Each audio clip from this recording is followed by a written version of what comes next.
Hallelujah. स्वागत है आप सबका मेरी भविष्यवाणियों की पुस्तक में। तो आइए हम आज के पवित्र वचन को पढ़ेंगे जो कि परमेश्वर के दास प्रेरित अंकुर यूसुफ नरुला जी के द्वारा लिखा गया है। कल्याण के योग्य कौन? जैसा कि लूका की पुस्तक अध्याय 10 उसकी 5 और 6 आयत में लिखा है, जिस किसी घर में जाओ पहले कहो इस घर पर कल्याण हो। यदि वहाँ कोई कल्याण के योग्य होगा तो तुम्हारा कल्याण उस पर ठहरेगा, नहीं तो तुम्हारे पास लौट आएगा। मेरे प्रियो, प्रभु यीशु मसीह ने अपने चेलों को बोला कि जब तुम किसी घर में जाओ तो पहले कहना कि इस घर पर कल्याण हो, और अगर कोई वहां पर कल्याण के योग्य होगा तो तुम्हारा कल्याण उन पर ठहर जाएगा, और अगर वहां पर कोई कल्याण के योग्य नहीं होगा तो तुम्हारा कल्याण तुम्हारे पास वापिस आ जाएगा। इंग्लिश की बाइबल में लिखा है कि अगर सन ऑफ पीस यानी खुद प्रभु यीशु मसीह उनके घर में होंगे तो वह शांति उनके घर में ठहर जाएगी।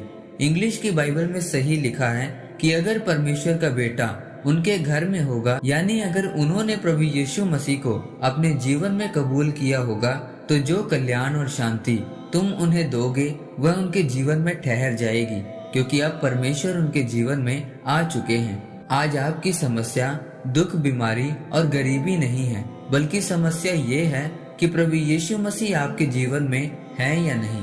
कुछ लोग विश्वास के साथ परमेश्वर में आगे नहीं बढ़ना चाहते और बपतिस्मा लेकर प्रभु यीशु मसीह को अपने जीवन में ग्रहण नहीं करना चाहते। वह सोचते हैं कि हमें अपने रिश्तेदारों से दूर होकर बपतिस्मा नहीं लेना, कहीं ऐसा ना हो कि अगर हमें चर्च में से कुछ ना मिले और हमारे रिश्तेदार भी हमसे दूर हो जाएं। परमेश्वर ने कहा कि जब लोग प्रभु यीशु मसीह को ग्रहण करेंगे और बपतिस्मा लेंगे तो वह शांति और कल्याण उन पर ठहरा रहेगा। अगर आशीषों का सोता उनके घरों में होगा तो आशीषें अपने आप उनके घरों में ठहर जाएंगी। मेरे प्रियो, जब तक प्रभु यीशु मसीह आपके जीवन में होते हैं और आप हमेशा परमेश्वर के वचनों पर चलते हैं, तो शैतान भी आपकी शांति और आशीष को छीन नहीं पाता। फिर कोई दुश्मन आपको नीचे नहीं कर पाता, बल्कि वह आपको बढ़ने में आपकी मदद करते हैं। बाइबल में लिखा है कि जब हामान ने मोर्दके और उसकी पूरी इजरायली जाति को नाश करने की योजना बनाई, तो लिखा है कि राजा को उस रात नींद नहीं आई, और जब उसने इतिहास की पुस्तक मंगवाई तो उसमें लिखा था कि मोर्दके ने एक बार राजा की जान बचाई थी।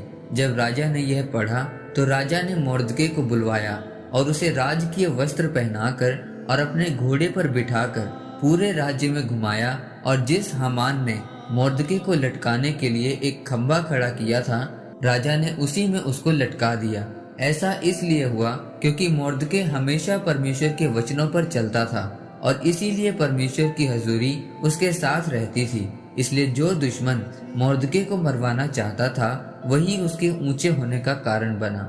बाइबल में लिखा है कि आदि में वचन था, वचन परमेश्वर के साथ था और वचन ही परमेश्वर था, और वचन ही देहधारी होकर इस जगत में पैदा हुआ, यानी प्रभु यीशु मसीह पैदा हुए। इसलिए प्रभु यीशु मसीह ने कहा कि अगर तू मेरे वचनों पर चलेगा, यानी मुझ में चलेगा और बपतिस्मा लेकर मेरी आज्ञाओं को मानेगा, तो मैं हमेशा तेरे जीवन में बना रहूंगा और मेरी शांति और आशीषें हमेशा तेरे जीवन में बनी रहेंगी।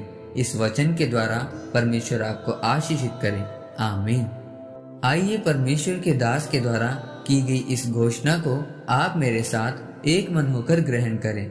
सर्वशक्तिमान परमेश्वर के नाम में मैं घोषणा करता हूँ कि इस वचन को पढ़ने और सुनने वाले लोगों के जीवन में आपका नाम बना रहे और आपकी शांति और आशीषें इनके जीवन में बढ़ती जाएं, प्रभु यीशु मसीह के नाम में। आमीन। परमेश्वर आप सबको आज के वचन के ऊपर मनन करने के द्वारा आशीषित करे। आमीन।